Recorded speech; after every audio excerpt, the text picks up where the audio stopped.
Hello, I'm Paul Beckwith, and in this video today I want to talk about the El Nino that's coming up. So we've had a strong La Nina for 3 years, so there's been an awful lot of heat that has been stored in the ocean. It hasn't come up and crossed the ocean air interface up into the atmosphere. But that the La Nina, the cooling phase of the ENSO variability, is come to an end. We're in neutral at the moment, and we're heading rapidly into an El Nino. And I suspect that we might see a super El Nino, a very, very powerful El Nino. So we're going to get a lot of temperature records set in the next few years. We're likely to exceed or be close to exceeding 1.5 degrees Celsius relative to pre-industrial, the new definition of pre-industrial, which is between about 1850 and 1900, that temperature average, or some people say 1880 to 1910. But of course, we know pre-industrial really refers to 1750, which was the original definition. So you need to add 0.2 or 0.3. Anyway, with all that baseline shift, etc., we're heading into new territory, if you like. So I came across a paper that was recently published, and it's about how the projected El Nino changes, the increase in variability in El Nino is going to increase Antarctic ice shelf warming. So the water on the Antarctic shelf, continental shelf, is going to be warming, and of course that will undercut the ice. That will undercut the ice sheets, and also the ice shelves, the floating ice shelves, and also affect the sea ice, the Antarctic sea ice. So I'm going to talk mainly about the detail in this paper, but first of all I'm going to show you some of the recent data.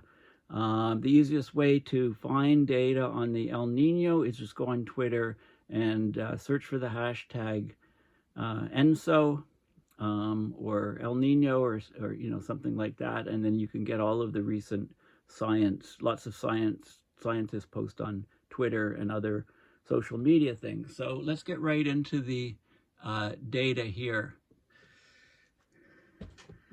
Okay, so this is a paper in Nature Climate Change that just came out.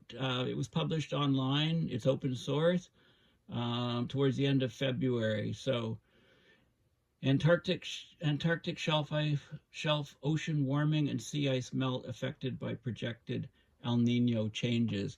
Okay, but before I get to that, I just want to show you, okay, so if you haven't seen this video on the huge glacial retreat, 610 meters per day possible, make sure you have a look at my most recent paper. These two figures here are the key figures. This one here, showing that the flatter the ocean floor, the higher the ice loss can be. The higher the retreat of the ice shelf can be, up to 610 meters per day, which is one of these data points. And this is a very interesting curve. Basically, it shows the same thing, but you've got the different slopes here of the seafloor, and then it shows you how much the grounding line can retreat. 610 meters was the maximum, with a very narrow slope. Okay, very, very narrow seafloor slope. This is a forecast for January 2024 of what the conditions, what the 2-meter temperature anomaly could be. And this is the pattern that we'd be looking for an El Nino. But look at the temperatures up in North America here, like up into the pinks, and this is degrees. This is degrees Celsius anomalies, like 7, 8, 9 degree temperature anomalies, and this whole thing is smeared red. It's crazy. Okay, so I tweeted that out. Follow me on my Twitter account at Paul H. Beckwith if you're not doing that. to get more information on these sort of things. So first thing I do is I went to Googled Earth Null School and just brought up the ocean to look at the ocean, and I'm looking at the sea surface temperature anomaly. And what you can see is this is the equator, and we're about 80 degrees or so west longitude. And you can see the temperature starting to warm there, and it right across the Pacific to about 120 degrees east or so, or 130 degrees east. Okay, so you'll see some plots with that longitude range that's right across the Pacific. Okay, so we're starting to see temperatures building up here. If you look at sea surface temperature, you can't see too much different. It's really the anomaly that we're looking at. Okay, so what's happening on Twitter, searching for ENSO. I'll just do an update and we can get some of the latest information. We're still only on ENSO neutral. El Nino is coming. When the heat rises to the surface, you know, watch out. Food production, you know, is going to be an issue. This is the sea surface temperature between 60 south and 60 north latitude, and you can see that we're in uncharted territory. You know, it's still been going up and up and up. You know, this is the sea surface temperature on the planet. Okay, so we're reaching record territory with these marine heat waves. Let's have a look at some of this stuff. Okay, here's an image of sea surface temperature anomaly. Okay, so let's have a look. Okay, so the date is up here. So it's cycling for about the last week. So you can see the temperature is starting to significantly build up here, just off the coast, the west coast of South America. You know, this is indicative of the El Nino phase, the warm phase. This is the ENSO index. So we've had a three years of quite a powerful La Nina, the cooling phase, and we've still been setting temperature records on the planet. This is where the oceans are cooler. There's less heat coming out of the oceans into the atmosphere, and now we're heading back to a warming phase. You know, we had a very powerful El Nino here. This one here was massive in 82, 83. There's been some large ones. This one was very significant because the climate deniers said after this warming occurred, they said, oh, there's been no warming since then, right? Until the curve was still going up. I mean, they were just cherry picking the data. This was the latest one that was very, very strong, 2015, 2016. And there was a weaker one here. This is where we're at here, the Bureau of Meteorology, Australia. Lots of people are watching this because it affects climate around the world. So you can see again, this is April 3rd to April 9th, the difference from average sea surface temperatures. So you're seeing the difference from average, you know, the heat is starting to build up in this region, which is indicative. Okay, so here,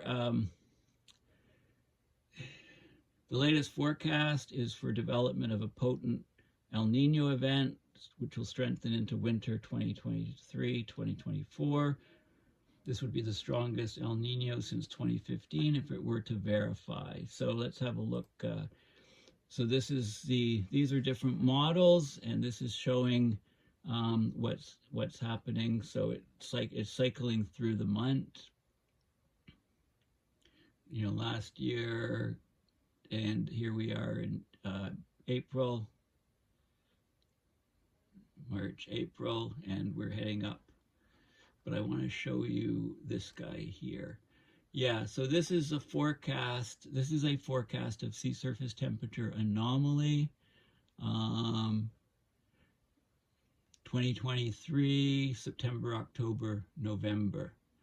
Okay, so we're likely to see an extremely powerful ocean heating, equatorial ocean heating in the Pacific, as the heat sloshes over from Indonesia and breaks the surface across almost the entire Pacific here. Let's see what else I can see. Oh yeah, like here, you know, climate deniers love the 1990, love this powerful El Nino here, because they said there's no warming, there's no warming, there's no warming, right? Anyway, I won't dwell on that. Here's some more images. So this is sea surface temperature composite anomaly from 1991 to 2020. Okay, so that shows you again the heating. This is a multi-system forecast for June, July, August 2023. And here's another forecast here. Okay, some repetition there.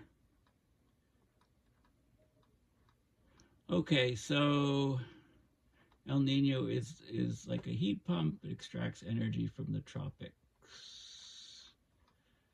Some repetition here. You've seen most of these images.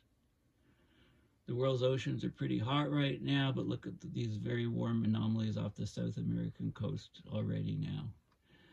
Okay, so this is the Australian Government Bureau of Meteorology. They give an update, a weekly update. And what they said on April 11th is that the El-Nino-Southern-Oscillation, the ENSO, is currently neutral, neither La Niña nor El Nino, but we're heading to they say there's only there's a 50% chance of El Nino in 2023. I think it's higher than that. So they talk about some of the details. These are the average of the models for Niño 3.4, and I'll explain what that is.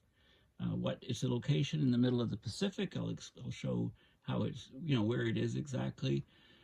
The sea surface temperature anomaly is, you know, we've come from La Niña. We're still in neutral. When we hit plus 0.5, we say it's into an El Nino sort of situation. Okay, this is the forecast.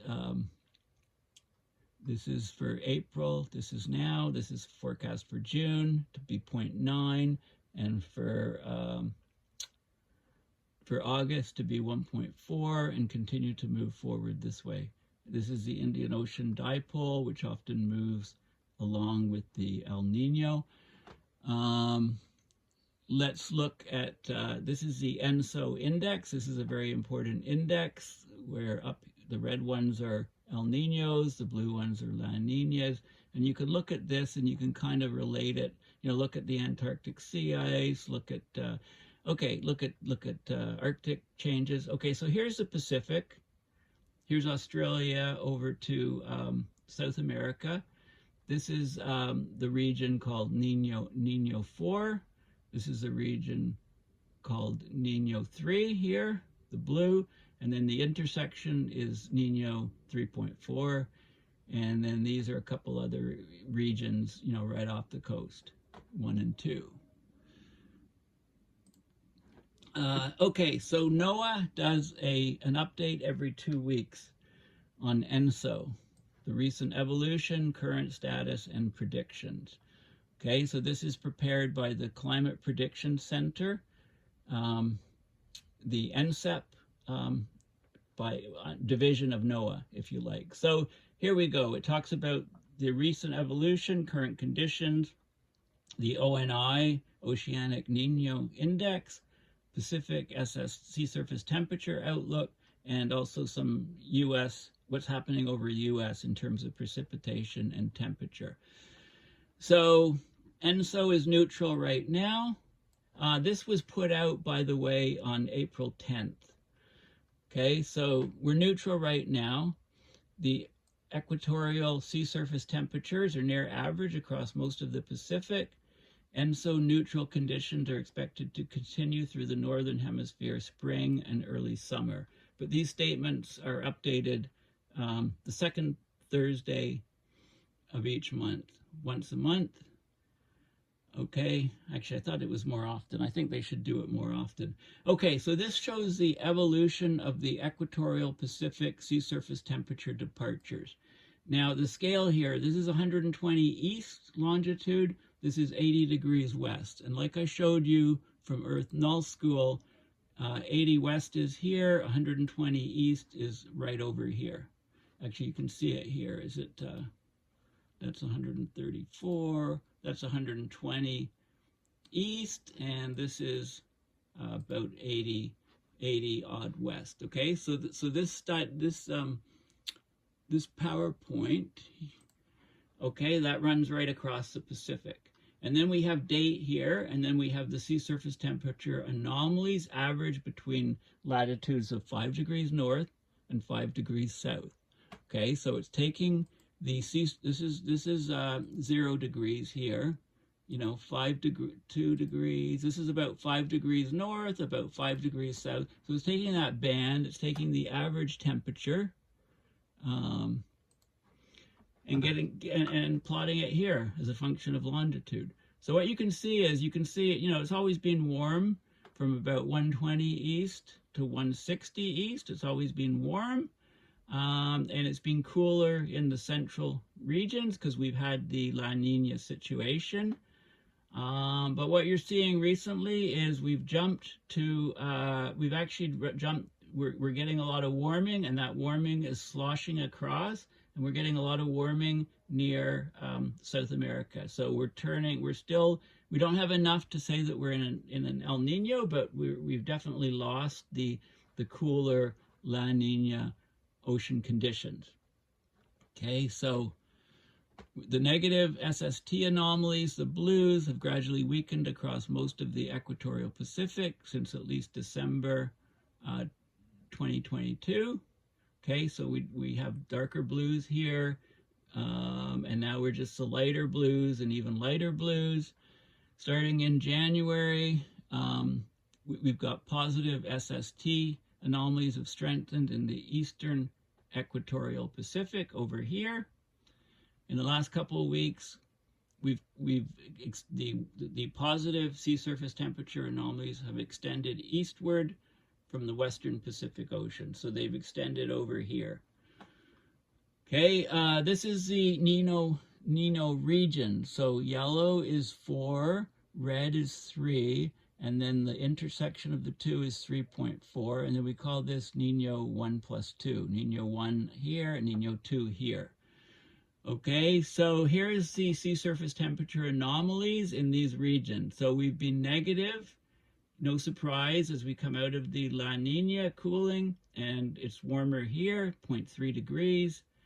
At 3.4, the intersection of the two, 0 basically, and no anomaly. And in 3, we've gone into positive here, Niño 3, and 1 plus 2. Look, 1 plus 2 is already exploding. You know, the temperature anomaly here is already gone to, that's about 2.5 plus 2.5 Celsius. Okay, so this shows what's happened in the last 4 weeks in the tropical Pacific. This is the equator here, and you can see, you know, how the warming is extending over large parts of the Pacific, but we're still in the so-called neutral phase because the average is still, we haven't passed the 0.5 for the average, basically. This is a global map of sea surface temperatures during the last 4 weeks, and you can see the heat is starting to build off here, as I showed you in Earth Null School. It's also extending out further across the Pacific from the Western Pacific.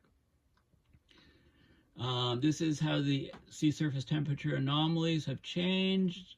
This is March 15th, a week later, a week later, a week later, and you can see, you know, how in the space of, you know, from 1 week to the next, you can see a significant warming of the Eastern Pacific, and you can also see the heat starting to extend out across the ocean more. Change in weekly sea surface temperature departures over the last 4 weeks. This is a global map here. You can see the same sort of thing going on. Now this is the ONI index. See the Oceanic Niño index. Okay, so you can see this is by year. This is this is in the Niño 3.4 region. Okay, in the middle of the Pacific. And this is the basin-wide. So this is the whole basin now. So you can see how it's changing. And this is the thermocline slope. So basically, you've got an oceanic thermocline. When the heat is all bunched up in the West Pacific, the heat extends deep down into the ocean. And it's cooler on top as you go across, but then the heat starts to shallow. Okay, the thermocline is tilted and it starts to straighten out and straighten out and straighten out, and the heat breaks the surface. And that's basically what's happening. So the slope of the thermocline is the least during warm periods. It flattens out, and it's the greatest during cold periods. So it's okay. So it's basically flattening out. The water is sloshing across the Pacific and starting to break the surface, the warm water. This is the upper 0 to 300 meters weekly average temperature anomalies. So you can see what's happening. You know, it was negative until June. Then it became briefly positive. From here to here, it's been negative. And from November, the negative anomalies have been weakening since November of 2022.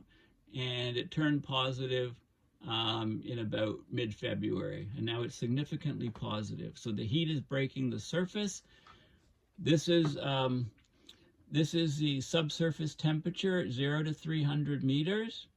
And you can see, this is, you know, you can see how it's warmer under the water, but it's starting to come up and break the surface. So, you know, over time, the heat rises. Eventually, all this heat is on the ocean surface, crossing the Pacific on the equator. So this is February. You know, this is the heat under the water. This is February 12th, February 27th, March 14th. You can see it's breaking the surface here. And here's where we are. We're on March 29th. Okay, so optical long wave radiation, you can look at the anomalies as the ocean's getting warmer. There's more radiation, long wave, that's heat, reflected out into the atmosphere to warm the atmosphere. So they show winds and so on. Weekly heat content evolution in the Equatorial Pacific. So you can see, so here is across the Pacific Basin again. This is time, May 2022 to present, April 2023. And you can see how, you know, the heat starts to, you know, as time goes on, the heat starts to move across the Pacific. So there's a band here, and now, you know, very, very strong band occurring here. These are so-called, you know, the Kelvin waves, if you like. Significant equatorial oceanic Kelvin wave activity, dashed and dotted lines. So you can see these sort of Kelvin waves, they're called, extending out across the Pacific. Low-level wind anomalies. The wind, see the winds change with these ENSO and, you know, Walker circulation changes, etc., allowing the water, the warm water, to kind of slosh across the Pacific. Upper level velocity potential anomalies at 200 hexapascal. That's talking about sort of what the jet streams are doing, outgoing long wave radiation.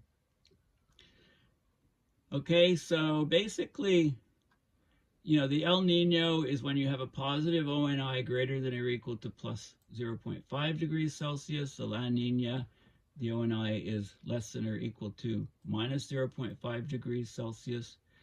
By historical standards, to be classified as a full-fledged El Nino or La Nina, you need these thresholds here to be achieved for a period of at least 5 consecutive overlapping 3-month sections.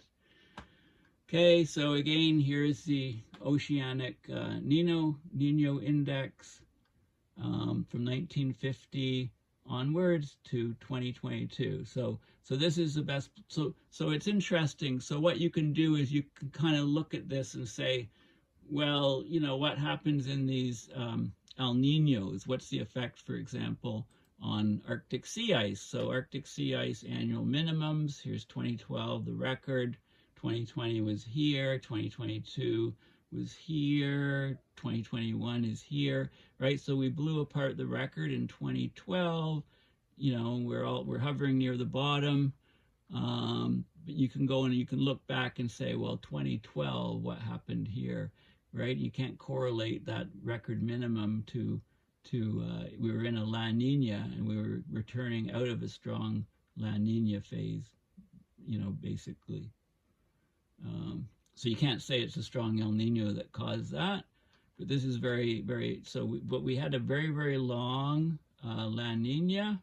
There's also a very long one here after a record-breaking El Nino. We had a record-breaking El Nino here, and, you know, so you can try to look for patterns, you know, but it seems like because we've had such a long, you know, La Nina here, you know, are we going to get a record El Nino? I mean, we don't know for sure. Like here's one where there was, you know, it was a long El Nino, La Nina cooling phase, and then it wasn't a very strong El Nino. But the El Nino looks like it's marching on. And this is interesting. This chart is good because this is the last, this is from 2011 to now. And you can see what happened. So this is the temperature. This is September, October, November, December, November, December, January. So above 0.5 for this whole time, for this very powerful El Nino. And then we had a weaker one here, and we've had, you know, the strong cooling phase here. But now we're getting out of it. Okay, the probabilistic outlook. This is for El Nino. So red is rising. The La Nina is basically gone, and the neutral is fading. So we're right now, you know, we're over here, April, right? It's neutral. The neutral's fading. The El Nino is building up. Okay, so, you know, look, all the models are showing that that's where we're heading. Okay, so this is a forecast for, so here we are in June, April, May, June, 2023, August, September, October, or April, May, June, July, June, July, August, July, August, September, August, September, October, right? It's just building and building and building is what's forecast. Atmospheric anomalies. Okay, so you've got the idea. I'm not going to talk about the US stuff. Okay, so yeah, so okay, so we have this powerful El Nino coming. It's likely to set temperature records.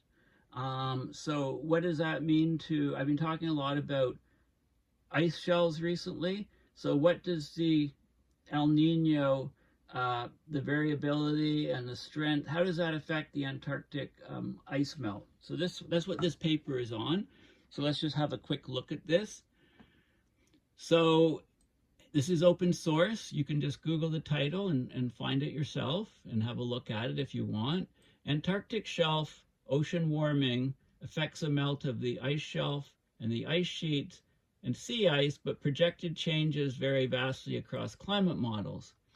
A projected increase in El Nino variability, so stronger El Ninos, and you know, that's been found to slow future mid-latitude Southern Ocean warming, but how this impacts the Antarctic ice shelf is unknown. So what this paper shows is that the projected increase in El Nino variability, it accelerates the Antarctic Shelf ocean warming. So the warming over the Antarctic Continental Shelf increases. So that increases ice shelf melt.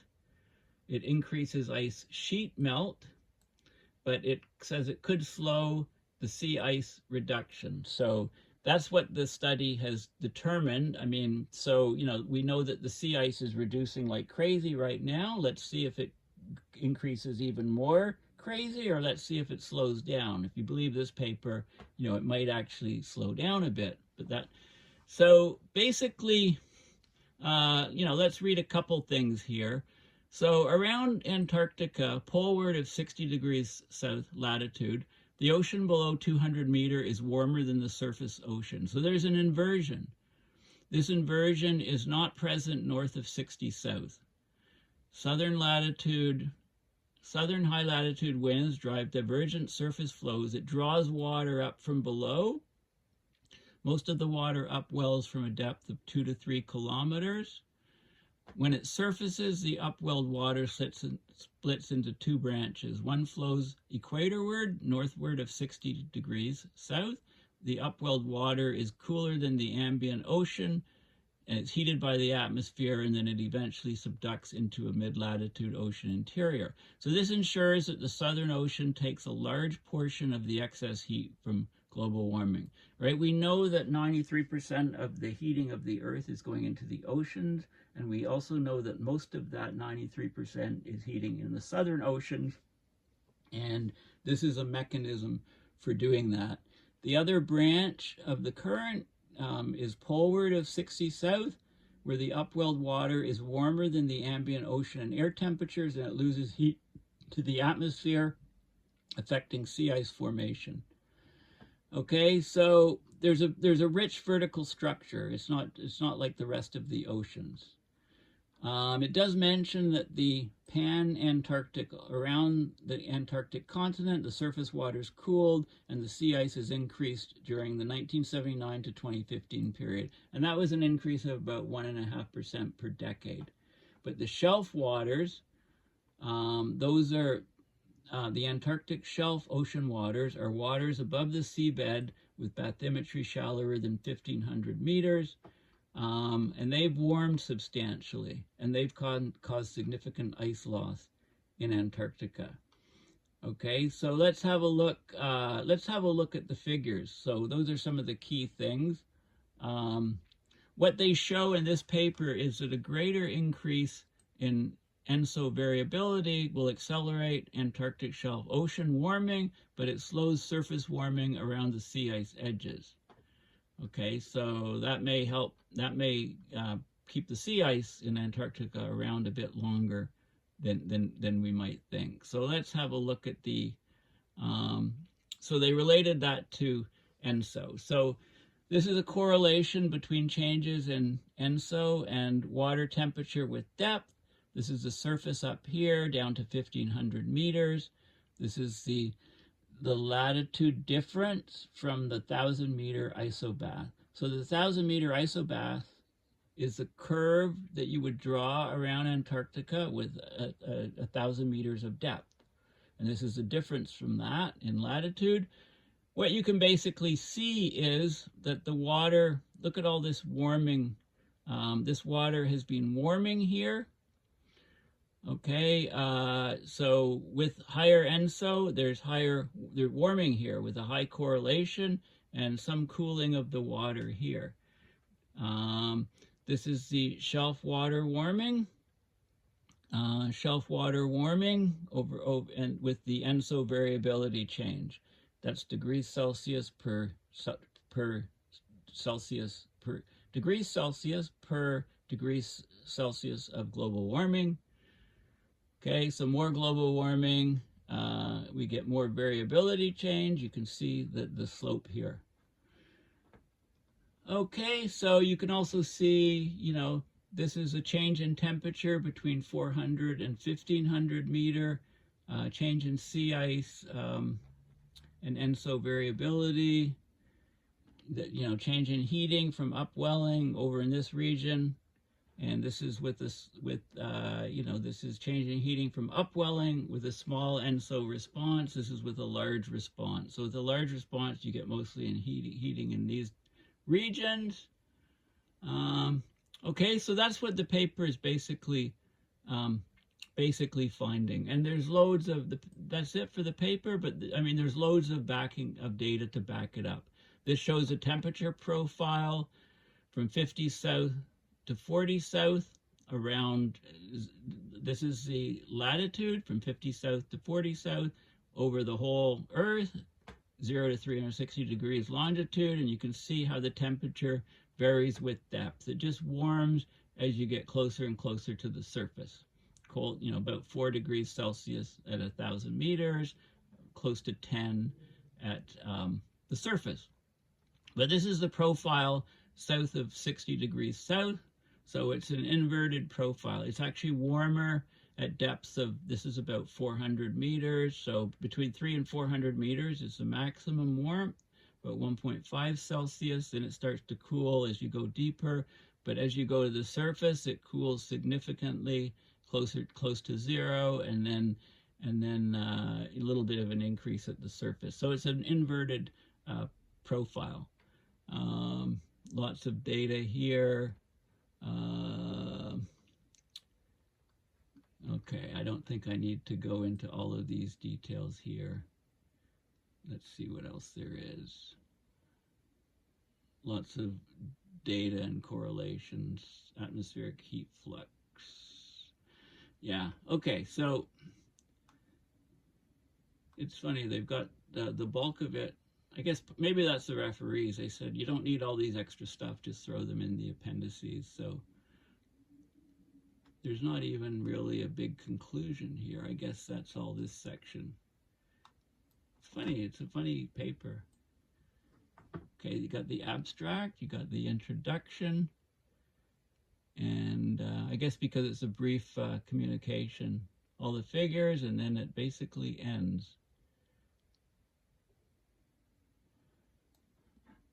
The projected increase in ENSO variability transcends the risk of extreme weather it should be, and extends into impacts on changing Antarctic sea ice and Antarctic ice sheet and ice shelf. So basically, the increase in ENSO variability is not a good thing for Antarctic ice shelf and ice sheets. It increases the melts of those.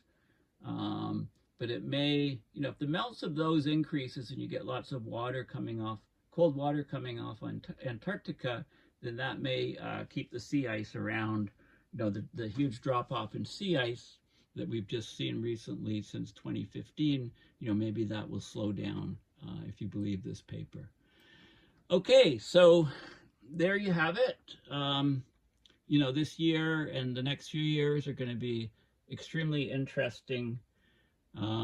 And there could be enormous consequences to, you know, global food supply, water supplies, etc., you know, as the weather goes even more haywire under our abrupt climate system change situation that's ongoing and accelerating.